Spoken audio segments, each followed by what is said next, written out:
Good afternoon, everybody. My name is Andrew Beatty, and welcome to this edition of Perspectives Live. And as you can see, we will begin soon. I'm going to take that off, and we're beginning now. And this is really wonderful. I'm so delighted that everybody could join us here today. And I'm sorry for the momentary lapse as we had a technical glitch, but in all things considered, we're live and this is a good thing. My name is Andrew Beatty, and I should point out that Colleges and Institutes Canada did a great job of putting together this great show. Just one quick second here while I. Can you hear me? I just got to mute some stuff. Yeah. We got a lot of moving parts going on in this show today, so that's the challenges that we're faced with.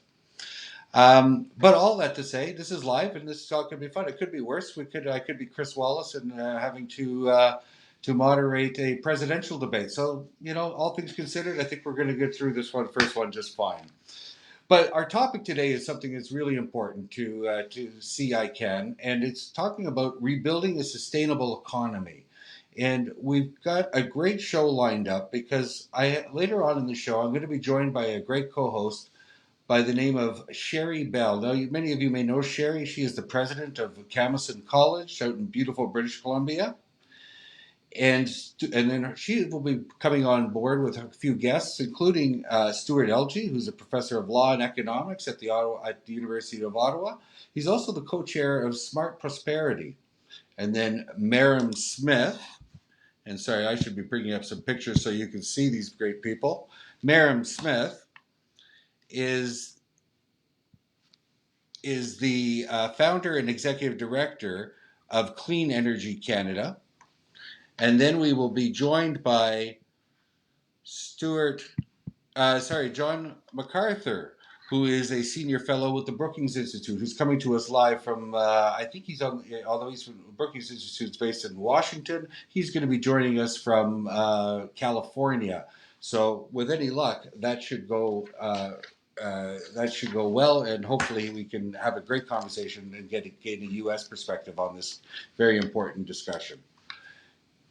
When I come back, before I go any further, I just want to make mention of one thing. I want to acknowledge the gracious support that we've had from TD. Without TD's support, we would not be able to bring together this show. So I really have to say a thank you to their generosity, and we will be showing you a little bit about some great resources that TD has put forward to us a little later on in the show. So before I go any further, I know that we're all now on Slido, and everything seems to be working okay because I see a picture in the background. So I want to tell you a little bit more about this great tool called Slido. Now, Slido is more than just a way for you to be able to watch this show. We want to be able to garner your opinion on key issues, and we want to be able to make sure that your questions are being asked to the audience, to our panelists a little later on. So the way this works, it's a little different than other Q&A formats where you just type in your question. The way this works is that you actually turn around and you type in your question, and then you can vote up the questions. And by voting up the questions, you give it like a Facebook thumbs up like, and that will elevate it to the top of the queue. And then from there, those questions will then be the ones that when we get to the Q&A portion, that I will then turn around and ask of our panelists, including Sherry in that point, because we really want to gain her opinion into this conversation as well. But before we go any further, I want to be able to launch a poll, and I invite everybody to take a look over at the polling question that we have. If you see on the right-hand side of your screen, you're going to see it says poll. And I have put the poll up, and I'm just bringing it up so everybody can see. If you could go ahead and submit your answers to that poll, it's a good way to get started, and that'll help you become familiar with it. But the question, of course, is following the speech from the throne, how satisfied do you feel that Canada is back on track to building a sustainable economy in this time of crisis? Are you very satisfied, somewhat satisfied, or not satisfied at all? So, as everybody is going ahead and doing that, what I was going to do is we are going to, um, when I come back in 2 seconds, I am going to be inviting President and CEO Denise Amiot onto the to the call to hopefully address and say a few words. Just give me 1 second, and I'll be right back.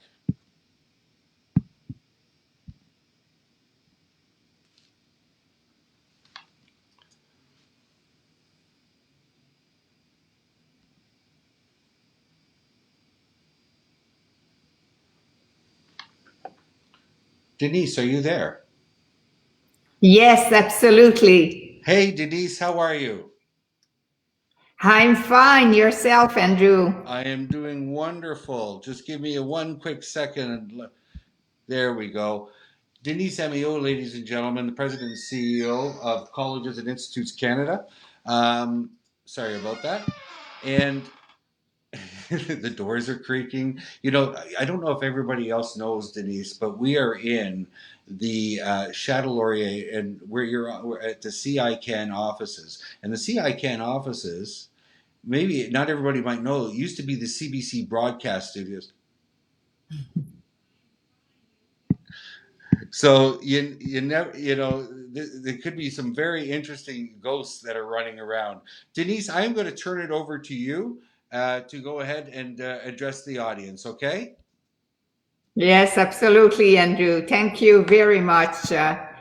So I am delighted to welcome you all today to the first episode of CICAN's exciting Perspectives live show.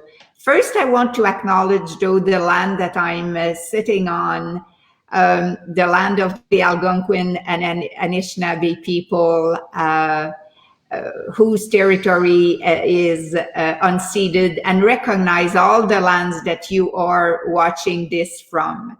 Alors, bonjour à tous et bienvenue au premier épisode présenté en anglais de notre toute nouvelle émission intitulée en français Perspective en direct. I don't know if everyone's on mute.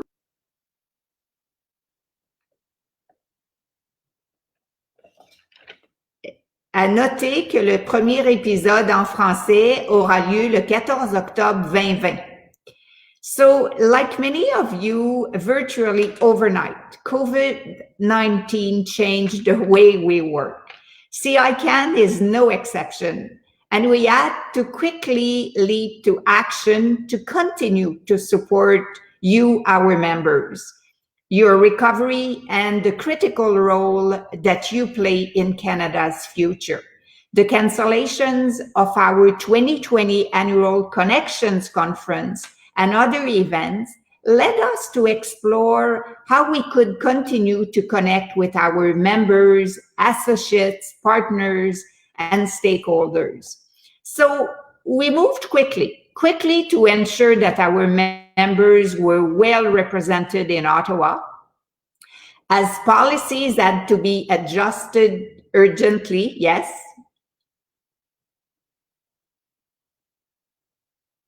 Is there a problem, Andrew?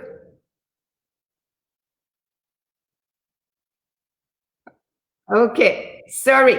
As policies had to be adjusted urgently to allow institutions the flexibility required to respond quickly and dispel as much uncertainty as possible, especially regarding international students affected by border closures. So, as you know, we also launch weekly webinars for our members, partners, and stakeholders. We created new web-based resources to keep colleges and institutes in the know as the situation evolved quickly. This is the kind of member focus and agility we strive for, and which was certainly front and center these past 7 months. But we wanted to do more. CICAN is committed to bringing its members together. We are committed to forging strong partnerships to empower the system as a whole. And by working in collaboration, we can create so many new opportunities as we forge ahead. This is why today we are launching the CICAN Perspectives live show. This new initiative will feature a series of robust virtual offerings, not only for post-secondary institutions, but also for our stakeholders, government, and industry leaders, and other communities of practice. So, hearing from leaders, interacting with leaders, leaders at the forefront of thinking on critical emerging trends will be the hallmark of our New Perspectives live show. We hope that you, the audience, will get new innovative ideas and ways of thinking. So the theme of our first episode today, rebuilding a sustainable economy in crisis. It is so timely given the throne speech and given our pre-budget brief submitted to the Standing Committee of Finance a few weeks ago, both of which focus on the pivotal role of colleges and institutes in building a sustainable economy. Of course, economic renewal will be a top priority in the months ahead. While it is difficult to know what the future holds, it is certain that there will be an increased demand for a highly qualified workforce to help drive the growth in so many fields of the labor market, whether we talk about clean energy or healthcare. With many Canadians out of work and employers looking to adapt to a new reality, supporting post-secondary institutions and investing in skills development, we believe will be essential to sustainably relaunching our economy. You saw that the Government of Canada acknowledged, in fact, this in the throne speech, where the government committed to work with the province and territories to make the largest investment in Canadian history in training. They also committed to support workers with their education and connecting them with employers. As you know, those are all strengths of our college and institute system. So no doubt that we need to accelerate initiatives that will reboot an inclusive economy, an environmentally sustainable economy. Also, support reconciliation and ensure safe and resilient cities and communities. It is more important than ever that Canadians be supported with the skills, the knowledge, and the networks they need. So I certainly look forward to hearing our guest speakers today on what a sustainable Canada could look like. Merci beaucoup. Over to you, Andrew. Thank you, Denise. I really appreciate that. And that's wonderful. Hopefully, you stick around. And I'd like to bring you back at the end of the show, if that's okay. And then I'd love to get your feedback. And maybe you can help set the stage for our future shows, okay? Wonderful. Thank you. So, with that, ladies and gentlemen, I'm going to be, when I come back, I am going to be joined by my co host, Sherry Bell. So, if you just stay with me, I'll be right back and we'll track down Sherry. And I know she's busy on the West Coast with her guests. So, just bear with me. I'll be right back.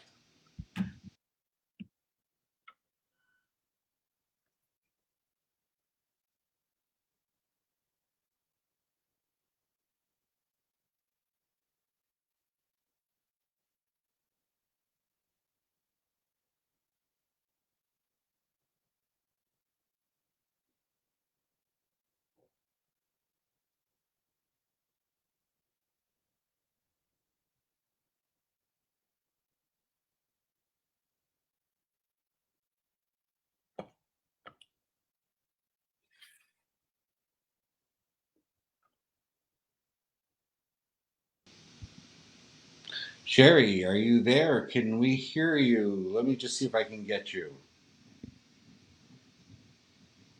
Just a second.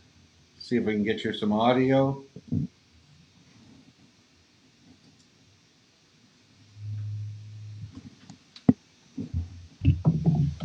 Whoops. Sherry?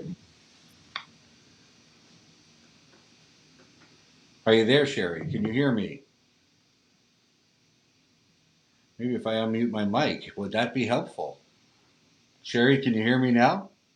I can hear you. Can you hear me? Oh my goodness. We're going to get through this technology thing in a second, I promise.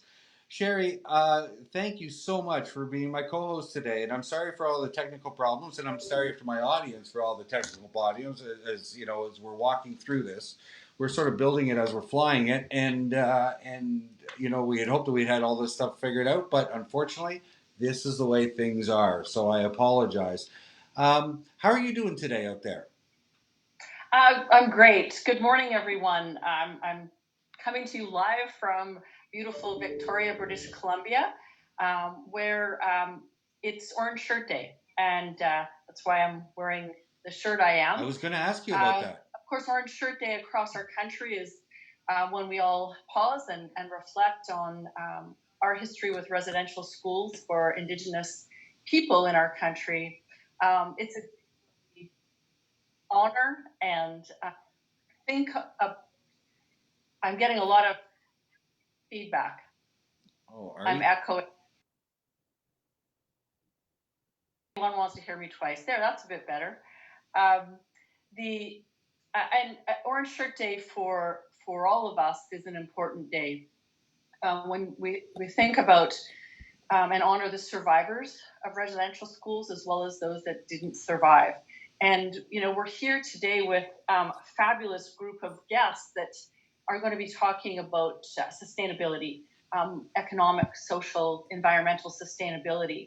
And I think that as Canadians moving forward, we need to engage in authentic dialogue with Indigenous people around environment, learn from them, around social sustainability, and most importantly for Indigenous communities, economic sustainability. So I think having Orange Shirt Day on the kickoff to Perspectives Live and the topic that we're looking at is perfect. So I'm happy to co-host with you, Andrew, and look forward to chatting to our guests.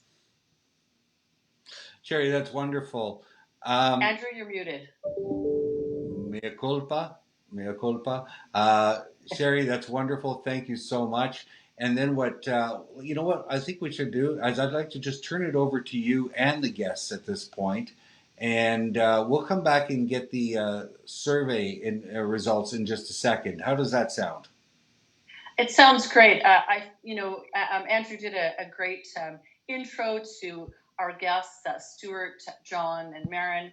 And I'm going to throw out a question right now. And let's start with Merran. I think this question will go to you, and I might go to other people with the same question. You know, we're living, as people say, in such uncertain times. And the only certainty is how uncertain everything seems to be. So how do we embrace the uncertainty and look for opportunities to build the economy and create healthier and resilient communities? Thanks, Sherry. And I'm happy to be here today, also from Victoria, or the Lekwungen-speaking people's territory, and the Songhees and Esquimals. Great question. I'm really excited about all the opportunity for change and transition right now. Absolutely, there's a lot of anxiety around, you know, what this pandemic is doing to our society, the economy, our kids, and so that's a top priority. And governments need to ensure that they're focused on childcare as a key piece right now to making sure people can get back to work. Equity, and those who are really being impacted most by this. But I think for me, one of the next steps is the economic recovery, and that's where the opportunity comes. The world's in a transition anyways. We have climate change as another crisis, not just looming in the future, but actually is upon us. We're living it, feeling it here in Canada. Our country is warming faster than others. And this economic recovery gives us a chance to invest in building back better, as is being said a lot, and building a cleaner economy. So we can dive into details about what that means, in terms of transitioning to low carbon industries, housing and buildings that are better built or retrofitted so that they waste less energy and produce less greenhouse gas emissions, zero emission transportation, which is taking off, really exciting opportunities there. Clean energy, Canada's very well positioned with our electricity. So there's investments that we can make to clean up our economy and set up our economy to be more resilient going forward. How's that for an opener, Sherry? That's a great opening. And I'm going to pass it to John, who, as Andrew said, is a local Canadian from Vancouver and is in California right now. So, John, how about your opinion of that, the uncertainty, and how do we embrace that to create change and really enhance our communities? Well, I'm jealous of everyone who's in my home province right now, so thank you for inviting me. I think this question of uncertainty is, like anything, it's a double-edged sword. It causes a lot of people duress. It's very difficult to plan for the future. It's very difficult for our families to plan for the next semester or trimester. It's hard to know how we're going to even deal with childcare in a very short amount of time. It's the most fundamental thing, let alone our elders and our parents and everyone who's struggling. So I think the uncertainty is not to be, overly shiny, but it certainly is an opportunity. And one of the things I, as an economist, think has been a good piece of this crisis is it's changed the way we think about normal, and it's changed the way we think about resources. So who wants to go back to normal, so to speak?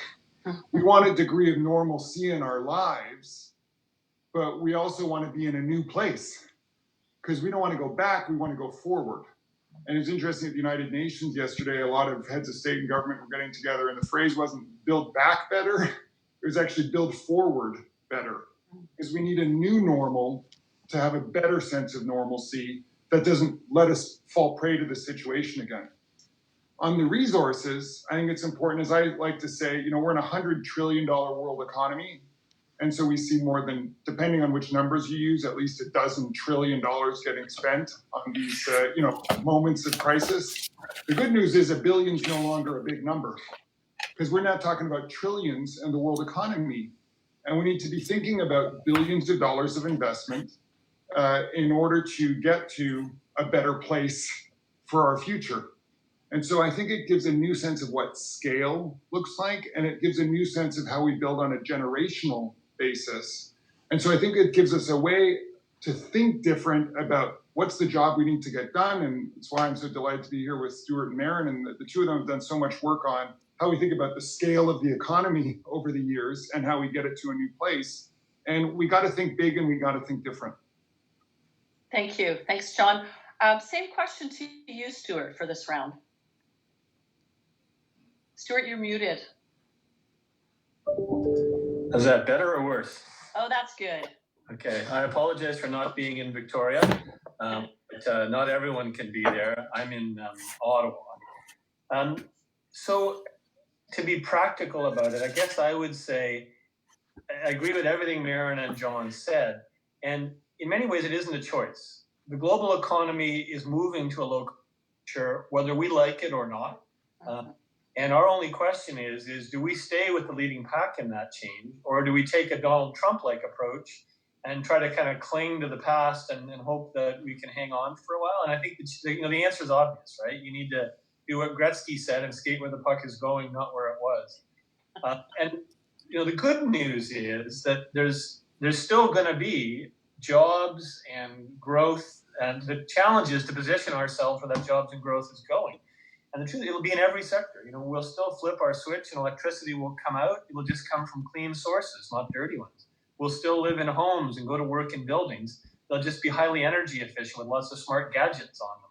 We'll still move around in vehicles. They'll probably be self-driven, but under the hood, they'll have electricity or hydrogen powering them. and we'll still go to work and have jobs. We'll just be making the things that a low carbon economy wants, not the things it didn't used to want. So we'll be making electric cars, not gas powered cars, if we're smart. And really, this is the moment, right? The moment now is to invest in the capital and the skills to be ready for it. A good practical example, I'd say, is aluminum. So 2 years ago, we made one of the largest investments in Canada in building the aluminum of the future. Aluminum is inherently a very carbon-intensive, energy-intensive process. But for years, some scientists have been working on a way to change the fundamental chemical way we make aluminum to decarbonize it. And the very first prototype plant doing that is now in Canada, in eastern Quebec. It's a combination of Apple, the federal government, and two big aluminum companies, Alcan and Rio Tinto, put in hundreds of millions. We're not just making it here, though. We've built the training programs with the local colleges. The National Research Council has invested in a research office there. We've locked up intellectual property. We're doing what we can, not just to be inventing it, but to actually be building the skills that we can keep the know-how and jobs here, so that as the world makes low-carbon aluminum, we're going to be the place that does that. And we should be thinking about those opportunities across every sector of our economy so that we build on our strengths, but be ready for this transition that the world is going to make with us or without us. Fantastic example of an opportunity that has been captured. Stuart, you mentioned skills, and for our audience, we're all from colleges or CEGEPs or institutes, and skills are a big part of what we focus on. So I'm going to do a bit of a lightning round, I think, this time. And I'm just going to get you to name, what are some of the skills that our students need, future workers will need? What are those 4 or 5 skills? And then let's just see if we have a bank of skills that you may be thinking of, or if there is a lot of overlap in what you're saying. So I'm going to start with John this time. So John, what are the skills you see for the future? Oh, what a great question. Well, I would say the first thing is there's a generational transition happening right now. And the future that we're talking about for, say, 2050, it's the kids who are in school today who are going to define that future. So they get to write the story more than any of us gets to. Yeah. And that's crucial for this. What does that mean? That means that each of the skills, whether it's energy, buildings, construction, IT, what have you, it's not just the environmental and economic side, it's the social side too. The skills to see who's getting left behind and why, and how to bring them in to give them an equal chance. Those skills are just as important as the vocational ones that we usually talk about with energy, construction, infrastructure, technology, So I think it's really a wraparound of how the dots connect. That's the biggest skill between the economic, the social, and the environmental. Thank you so much. Over to you, Stewart. You're on mute. Trying to avoid the echo. To have a foundational course for all students in preparing for a low carbon future.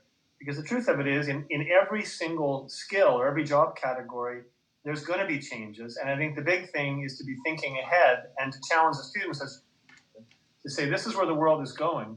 How does that affect tourism? Affect business management? How does that affect chemicals? If you're working in a chemical plant, how does that affect agriculture and farming? The good news is, on some levels, it won't be that much. We're still going to farm. We're still going to make chemicals. We're still going to make vehicles. But the electricity systems and the technological systems underneath them are fundamentally different. So I would say if every school had a foundational course in preparing for a low carbon future and then tailored that course to each specific skill group, that's the one thing I would do. Excellent. Thank you. I'm writing notes. This is great ideas that are coming up. Merran, how about you? What are some skills that you can focus on? Yeah. Well, maybe just to build on what Stewart said, I was going to start by saying most people don't understand energy. They flip the switch on, electricity comes. We haven't had to understand it in Canada because we have such an abundance of it, such a wealth of it. Going into the future, people are going to need to understand where's their energy coming from and carbon and the carbon cycle because of this dramatic transition with climate change. So I like Stewart's framing around a foundational course on climate and energy or carbon and energy so that people understand it. Secondly, new skills in terms of this low carbon future. You know, we could riff off a few things like EV mechanics type people, energy auditors, insulators. There's a whole bunch of businesses like that, or technical skills.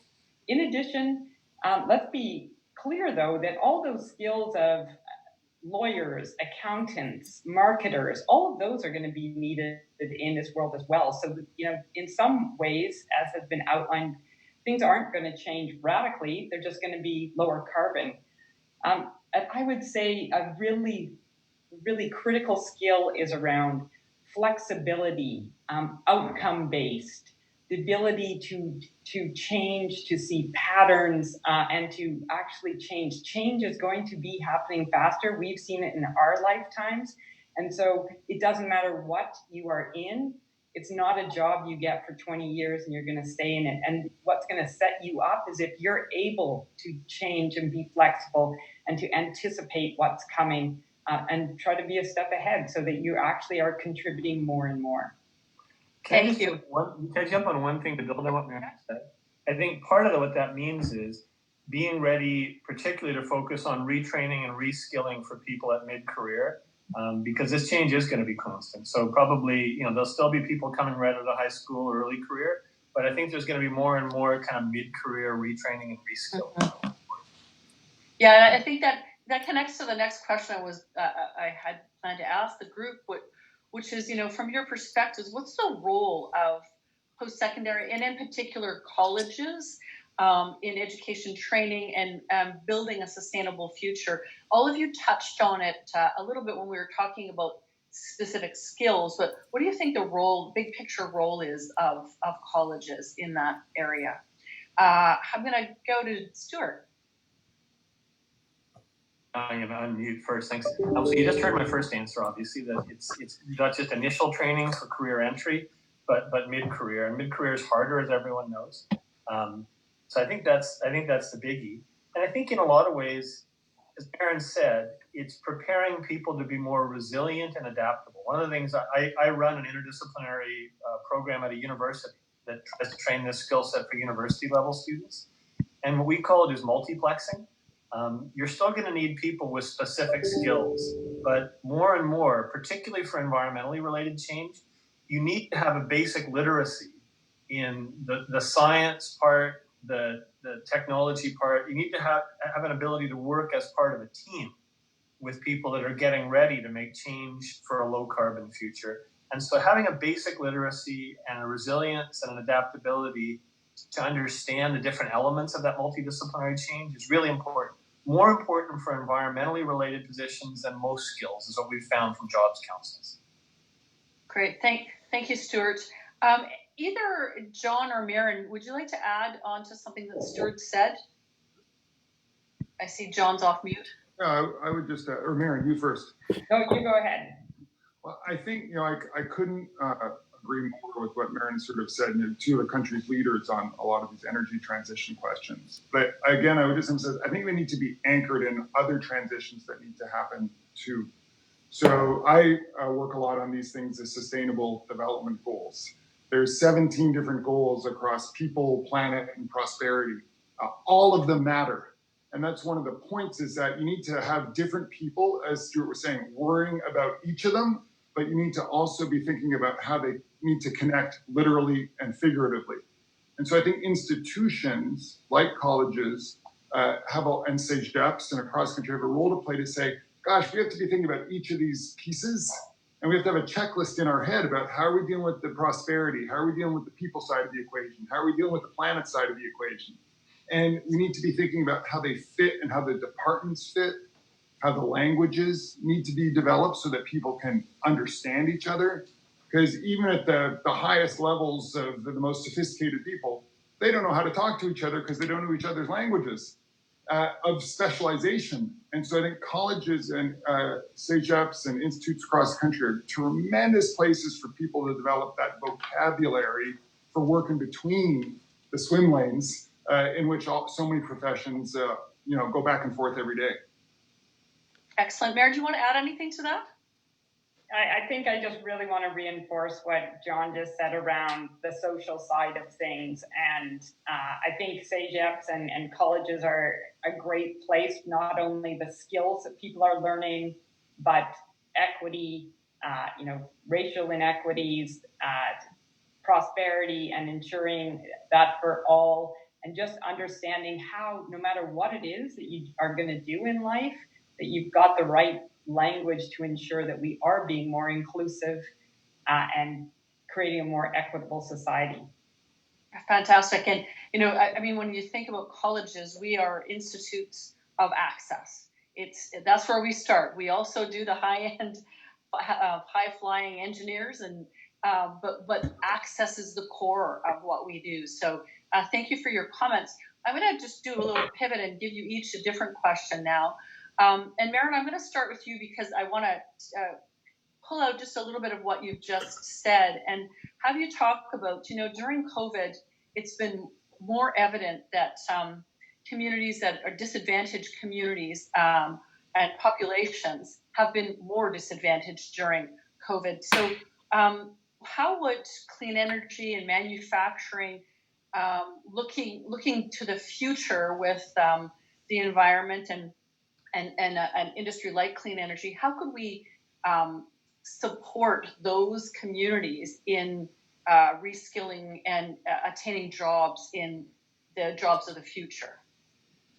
Yeah, really great question. I think as we're seeing, some of these are going to be new areas for Canada to move into, these lower carbon worlds. And so we're talking about reskilling people. So that we need to ensure that we've got targeted programs that are going to bring more women, more people of color, more of the people who have been disadvantaged into those programs, because we're going to be creating some new workforces. I think also there's a lot of jobs in the area of clean energy. So when we talk about clean energy jobs, it's not just in renewable energy, it's also in things like electric vehicles and clean technologies and creating component parts. It's in building those energy efficient buildings. So those are carpenters, electricians, insulators, a whole host of trades, and all the small business skills that go with that. Some of the great things about these jobs is they are in every province across the country, and they're rural and urban. So this isn't like some of our natural resources that are really located in one province. This is across the country, and so there really is opportunities for men, for women, for all types of diversity to engage. And it's going to be about skills and building those skills for them. But I think we just need to ensure that we are incredibly mindful and set up effective programs to bring new people into these areas. Great, thank you. Stewart, what do you see, what is recovery? What will it look like when we get there? That's a super question. And let me just be really clear. As Merran said in the beginning, I think job one right now is dealing with the health crisis we face and dealing with the economic dislocation that's caused to people. And so right now, income maintenance and fighting COVID has to be job one. But as we look ahead over the next few months, as we begin to get a handle on that problem, we are going to probably make the largest investments since the Great Depression in recovering our economy. And to me, the real thing is we want to recover in a way that gets us ready for the economy of the future. The biggest mistake we could make would be to pour a generational amount of funding into building an old economy that we're going to wish 10 years from now we hadn't done. Because we're not going to have that kind of money again for a decade. We're basically front-end loading the next 10 years of public investment in our economy. We better get us ready for the jobs and skills and economy of the future. And I think the good news, if there is any good news in this COVID crisis, is we've actually got a few months to get ready for that. Usually in an economic downturn, governments have to move right away, pour economic stimulus into economy right now. Well, at this point, we're deliberately cooling down the economy. The last thing we want to be doing is trying to heat the thing up at the same time, right? We're not ready to heat it up, but we know in a few months we're going to be at that moment. So now is the time to think about a few things. How do we make infrastructure investments that get us ready for a low future?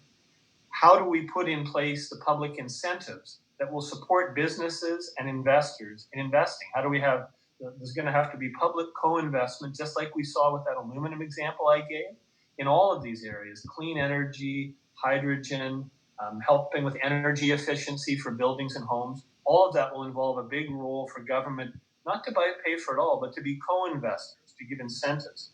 We're going to have to stick with a carbon price. That may not be popular with Jason Kenney and Doug Ford, but a carbon price is a foundational policy for moving to a low carbon economy.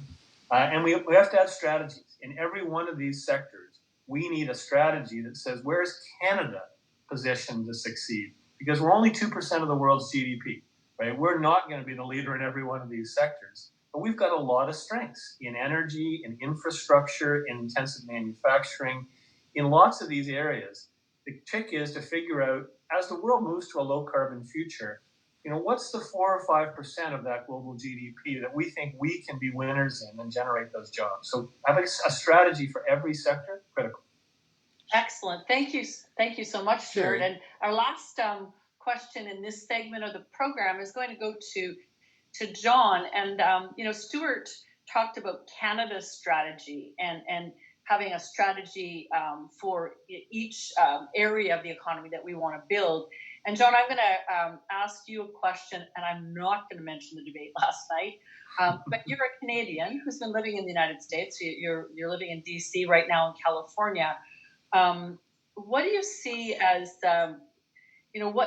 when we look? You also mentioned, you use the term build forward. When we're building forward as Canadians, what do you see the differences in what we could be doing than what perhaps the United States is doing, or maybe not compare, but just contrast the two countries? Well, I think most people would say Canada's having a better experience dealing with the crisis right now, in both the public health sense and the economic sense. But we got a ways to go, and no one's out of the woods. So I think part of what we're dealing with is the uncertainty of everyone being interconnected.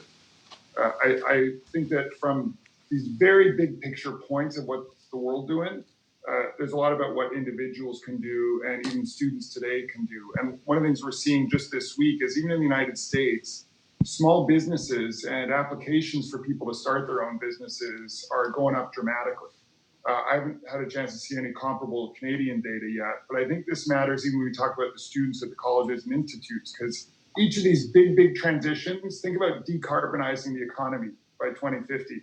That means that someone's going to start a business in each community that will be low carbon transport, that will be working on the building, that will be zero carbon, that will be getting the paper clips made in a way that's zero carbon. Like, it's everything in the economy. And so every one of those will be started by a big business or a small business. And the big businesses were once small businesses.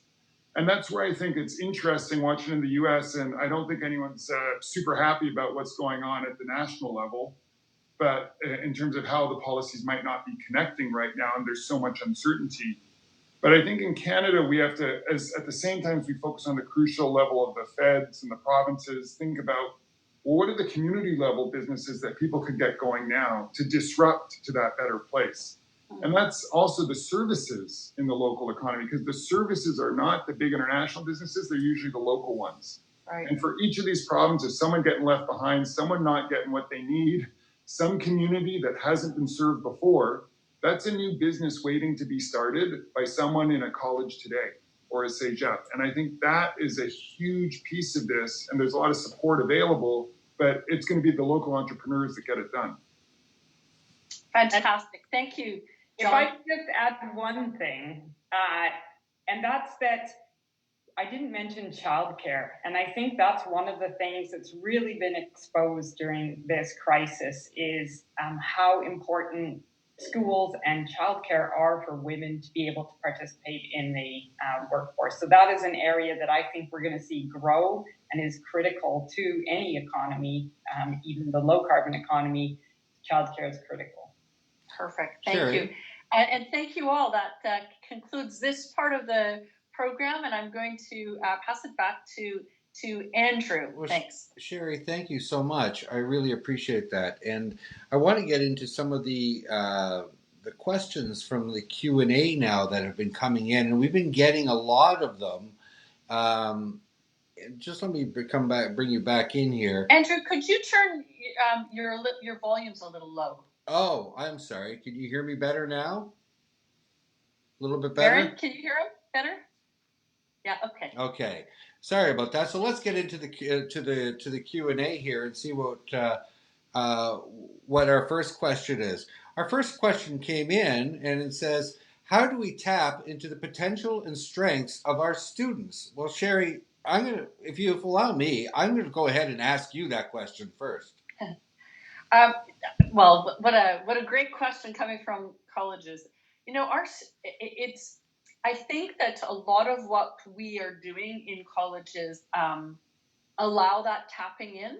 And maybe I'll just give a couple of examples. I think we need to ensure that whatever faculty you're part of, that you ask that question on an ongoing basis in classrooms. And it's harder to do now because it's a little less engaged. But, you know, if you have an applied research center, which a lot of colleges do, having students that do either practicums or do capstones. It's that involvement in students in the work of the college, the excitement that students gain when they have that hands-on experience. And I think a lot of times we go out for that. I think we need to do that more in-house, particularly now, and involve students more. And I think too, listening to them in any way that a college does, whether it's you know, as part of the Board of Governors or part of a committee or part of just listening to what students want to do. And I know our faculty do that so well. So I guess it's just engaging in all aspects of what we do and listening to their perspective. Sorry. I just wanted to move on. Thank you, Sherry. I'm going to move on to the next question here. And the next question came in.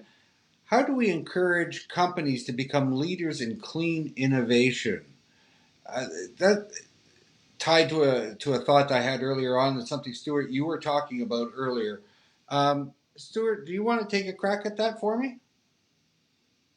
Sure, I'm sure all of us know a bit about that. So I guess my first answer is, I think most companies already want to get there. I was on Canada's economic strategy table for our resource sectors last year. And one of the most encouraging things for me is that every one of those CEOs of big resource companies understood that the key to their competitiveness over the next 5 to 10 years was being a leader in clean innovation, whether that was forestry, mining, energy, manufacturing. What they need most of all, though, is recognizing that any economic transition involves government supporting businesses to move in that direction. And this has been true of everything going back from the automobile to agricultural changes to even the oil sands. The oil sands, people forget, had billions of dollars of public co-investment before it became successful. So there's going to be an important role for government to co-invest and support the capital, the skills. So things like, give you an example, a tax break for companies to invest in clean technology across all sectors of the economy. Having a public fund, a clean innovation fund that can co-invest with the kind of entrepreneurs John talked about at a national and community level to help move capital in this direction, and a skills strategy with provinces that helps prepare the jobs and skills with colleges. But businesses want to get there. What they need is government to help them be leaders in that transition. Merran, did you have a thought on that? Sure. You know, I would say I've got 3 areas. One is reward them. So those companies that are indicating they want to do this or taking action as citizens, let's make it clear that we want those products. So for instance, we've got companies like Apple, BMW, Tesla, who are committing to buy low carbon metals, and some of those are going to be sourced from Canada. Well, let both the companies know, like the mining companies, but also those who are committing to be net zero by 2050, like those few I named, and there's quite a few others who are saying, we're going to do this, reward them, buy their products. second piece, as Stewart said, government's got a big role in here. And so part of it's regulation. And so that's use your voices, make your voices heard from colleges, from students, that you want these regulations, you want these policies to go forward, contribute to the debate, the stakeholder input, that yes, we want to see Canada put forward policies that are going to drive the decarbonization and make companies go there. But many companies are actually, as mentioned, wanting to go there themselves. Another one is, this is not so much the students, but the students have a voice in this as well, is investing in them. And, colleges have pension funds. Let's use our money to invest in low carbon operations and send signals. This is what we want you to do. And so we're going to invest in you. We're going to buy you. We're going to reward you, and use your voice, write up eds, speak out in public discussions, and let people know, I want these companies to be clean. I'm going to support them if they are. Well, I don't disagree that there's going to be that consumer demand is going to have a large influence on that as well. I want to move to the next question, and I'm going to flip this one over to John because, and I'm sorry, Sherry, but I am going to, because of the discussion, the debate last night. Why are some people so challenged to understand that the economy and environment are so intertwined? Why? What's the disconnect there, John? Well, I think if nothing else, the COVID global crisis has shown how even the most microscopic little imbalance in nature can have massive global consequences to society and the economy. So, as one person said, the most expensive meal in history cost, tens of trillions of dollars in terms of what it's led to globally in transmission. So I think it's showing us, and it sounds trite, but it's true, the need for nature and humanity to coexist more successfully. And that's what a lot of this comes down to. This health crisis also has an environmental underpinning in a deep, deep way. But I think the other side of it is we don't understand enough, not enough people understand the costs of what we're dealing with right now. So I actually thought this was a missed opportunity to explain things in the debate last night of what are the costs of even the insurance companies, what they're paying out every year due to climate-related crises. This is going through the roof around the world. What are the costs we're all paying in our own home insurance, for those of us lucky enough to have it, or our renter's insurance, because those insurance premiums are going up because of catastrophes. We have so many catastrophes that are increasing the cost of daily life. It affects our food system. It affects our housing prices. It affects our transport costs. It affects everything. So we need to understand the costs of what we're paying right now, and we're actually paying for many of the wrong things. We're often subsidizing the bad things rather than putting the subsidy towards more of the good thing. That's a general problem throughout the world. So we need to understand more of what we're paying for today and the cost it's imposing upon us, at the same time as we think about where resources need to go in the future. Sherry, you're in a unique situation because you almost have to forecast the demand of the future labor force, and that's a crystal ball type approach. But you must be getting input from all sorts of organizations, environmental, corporate, government, to help form that. But I guess it's not as hard to sell for millennials and people looking for retraining and skills training to be intertwining these and looking for this kind of output. Am I correct? Correct. And I think that with colleges, we're very local. We're very connected to the local economy, the local industry and businesses, as well as the country as a whole. But when I look at my particular college, 80% of our students come from the Lower Vancouver Island, and so that's the connection. There's a provincial picture that we look at, but the conversations that we have in community, whether it's the Victoria community or larger or Indigenous community, that's where we glean the idea of, we talked about skills before. First and foremost, what are the skills and employers, they first of all talk about the essential skills, or we were talking about social skills, or being the ability to work on a team or to change. Those are the skills that they talk about first, and then it's that being adaptable. So back to a point that was made earlier, that foundationally, how do students know how to change and pivot after they have the technical skills to move into different industries? And of course, right now, when you look at, we're actually in the middle of an election here as well. When you look at government and where they want to have their focus right now is all health related, so that they want colleges to be ready to respond like that. And that is the advantage of a college, is we can pivot and move very quickly to the needs. But those are immediate needs. I think we need to be doing a better job at looking, as you say, at the big picture in the future, and anticipating a little bit with more accuracy than perhaps what we do now. But this conversation today is all about that. It's like I said, I was taking notes because that's what we have to be able to have, those conversations with students and faculty and others in the community about the future.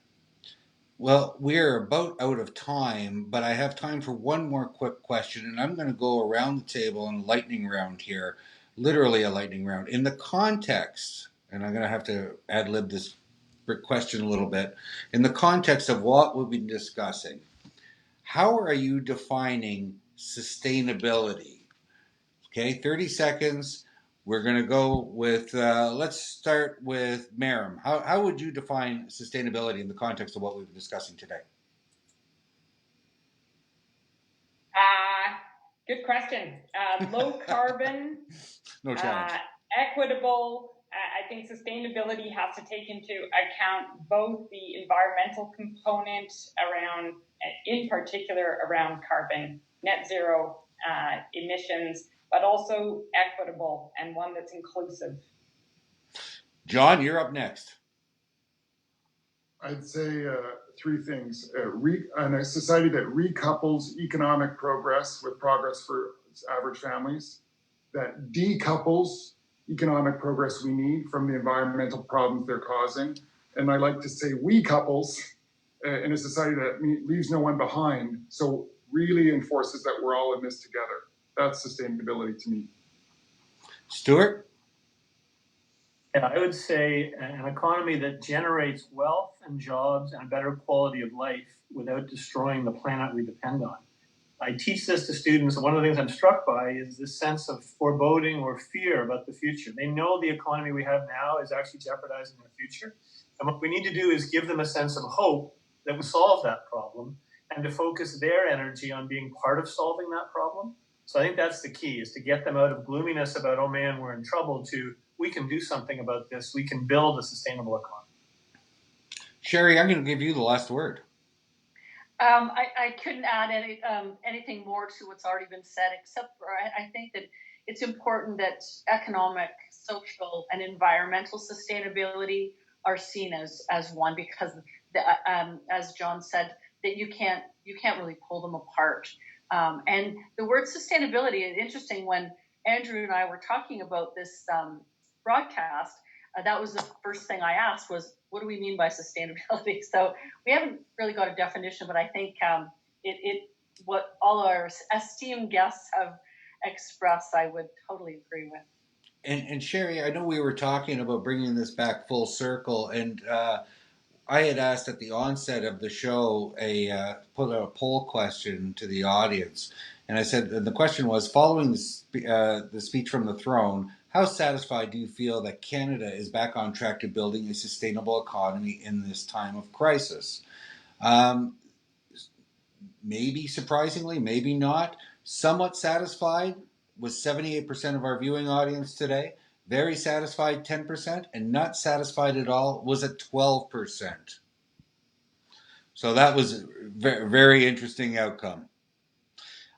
On Stewart, Stewart is, I think, has stepped away, but we've got John, Merran, and Sherry, my co-host. Thank you so much, guys, for doing this. You did an outstanding job. I really, really appreciate your time today. and hope we can welcome you back on another edition of Perspectives Live. Thank you, Andrew. Thank you, everyone. Thank you so much. Huge pleasure. Thank you. Bye. Bye Thanks now. so much for having us. Well, that was a lot of fun, and I am really excited. Let's see if we can. I would love to do now is bring Denise back into the conversation. Just give me a quick second. Let me see if I can find Denise, because Denise Amiel, the president of CICAN. Let's see if we can get her. Denise, are you there? Yes, absolutely. Denise, wonderful. What did you think of today's show? I just loved it. And I loved when I heard, investing in the economy of the future. Because at the end of the day, we have to think about the 7 generations that come after us, like the indigenous peoples always remind us. And we have to think about sustainability in all sectors. We have to think about sustainability in skills. And we have to think about sustainability in thinking about all the people that could be put at work, because they all deserve to have a job. But you know what, Andrew? We will have other very important sessions, other topics that we will be talking about in upcoming episodes. We'll talk about ensuring well-being, so more on mental health. We'll talk about hacking education during a pandemic, embracing diversity, quality education, responding to employers' needs. So I believe this show will be the show to not to miss. Before I leave you, Andrew, Yes. I want to say that CICAN signed recently the Sustainable Development Goals Global Accord last week, in fact. And we also launched our first ever open educational resources on best practices of our members for the SDGs. So if you're interested in those 2 items, just look on our website under the impact banner and you will find the information. So for the coming weeks and months, in addition to this new show, we will also have a series of virtual workshops almost every week on various topics of interest for the CICAN communities of practice, whether on Indigenous education, the Sustainable Development Goals, applied research, international, career launcher. And also a reminder, please don't forget to submit nominations to the 9 categories of our CICAN Awards of Excellence to recognize the expertise and the community commitment of your staff and your institutions. Again, the information is on our website.